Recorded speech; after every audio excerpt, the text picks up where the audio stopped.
النهارده هنتكلم عن اسلوب النداء. احنا واخدين الحصه اللي فاتت صح، بس النهارده هنراجع عليه كده عشان نصحصحكم ونحل التدريبات اللي في الكتاب. اسلوب النداء يعني ايه؟ اسلوب نداء قلت اما اجي انادي على حد صح كده بننادي على ماما نقول لها ايه؟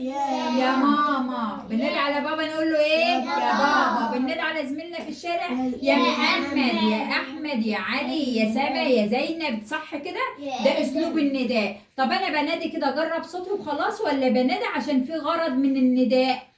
عشان في غرض يعني انا مش هقعد اقول يا ادم يا ادم يا ادم واسكت. هيقول لي انت هبله يا ماما، انت عايزه ايه مني صح كده؟ لكن انا لازم اقول ايه؟ يا ادم مثلا ايه؟ اكتب واجبك، يا ادم روح صلي، يا ادم تعالى كل صح كده؟ يبقى احنا اسلوب النداء بيتكون من حاجتين اساسيتين اللي هما ايه وايه؟ يا اداه النداء برافو عليك، وايه؟ والمنادى. يعني ايه المنادى يا سما؟ يعني ادم سما ماما مصر.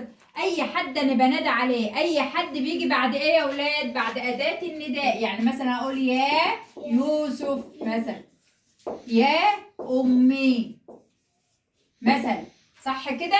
يبقى اللي بيجي بعد اداه النداء ده اسمه ايه؟ منادى. اسمه ايه؟ منادى. ودي اسمها اداه ايه؟ اداه النداء. طب نجرب كده اول جمله كده، بقول اقرا الجمل ثم ضع خط تحت المطلوب بين القوسين. يا قطتي الجميله لا تخافي. بقول اداه النداء. فين اداه النداء هنا؟ يا. احنا قلنا اداه النداء في اكتر من اداه ولا هي اداه واحده بس؟ واحدة بس. يعني ممكن اجيب لم ولا وثم واو اي حاجه من دي؟ لا، هي يا بس. اداه نداء ايه؟ يا. اول ما يجي لنا في امتحان في تدريبات في انشطه في اي حاجه اقول استخرج اداه نداء، يبقى عننا كلها بتدور على كلمه ايه؟ يا. عننا بتدور على كلمه ايه؟ يا اللي هي اداه النداء. يبقى هنا يا دي اداه النداء. طيب نقرا تاني جمله يا اسيل. ها؟ لا تضيعي معلش وقتك. عايز الجمله التي توضح الغرض من النداء. فين الجمله التي توضح الغرض من النداء؟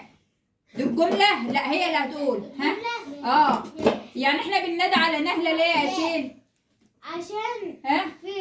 عشان تضيع ما تضيعش وقتها صح كده؟ بنقول لها لا تضيعي وقتك. يبقى هي دي الجمله اللي بتوضح الغرض من النداء. طب في الاولى يا اسيل فين الجمله اللي بتوضح الغرض من النداء؟ هي اللي هتقول.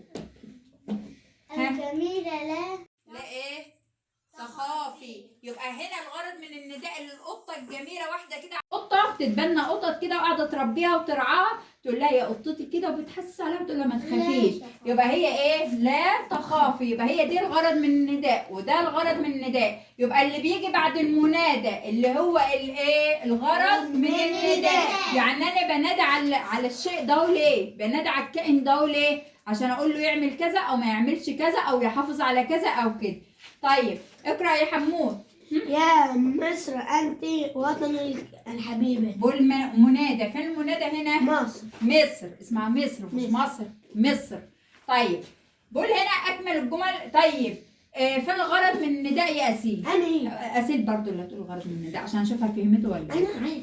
هي بننادى على مصر ليه؟ عشان نقول لها ايه؟ من اللي ده انت وطني الحبيب. الحبيب. يبقى احنا بننادى على مصر عشان نقول لها يا مصر انا بحبك قوي، انت وطني الايه؟ الحبيب. طيب بقول هنا اكمل الجمل لتكون جمله نداء صحيحه. ادم ساعد اصدقائك. يبقى هنا ناقص ايه يا ولاد؟ يا آدم. يا اللي هي اداه الايه؟ النداء اللي ما ينفعش اصلا اسلوب نداء من غير يا. ما ينفعش اسلوب نداء من غير ايه؟ يا. طيب يا مهند وعايزين لا تجزي.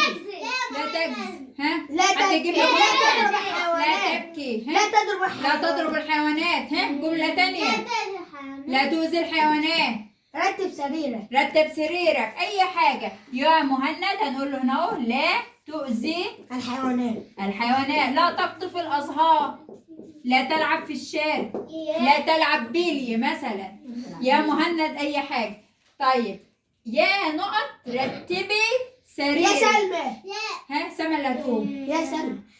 يا أميرة. يا أميرة. طب ليه يا أولاد ما قلناش يا أحمد مثلا أو عشان يا أحمد مظبط. أو يا علي مثلا؟ عشان أحمد مظبط. عشان رتبي ما هو أنا رتبي. يبقى احنا بنخاطب مذكر. واحدة بنخاطب ايه؟ واحدة، فهنقول لها ايه؟ رتبي رتبي. سريرك. هتقول لي بقى يا أميرة يا سماء يا هند يا زينب يا أي اسم بقى نكتبه هنا.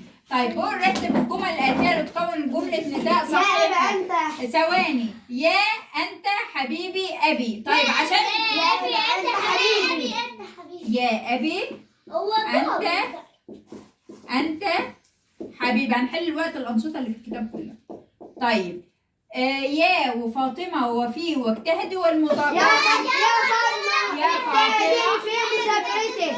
اجتهدي في مذاكرتك. في المذاكرة. اجتهدي في ايه؟ مذاكرة. في المذاكرة. بس هنفتح الكتاب بقى ونشوف في التدريبات.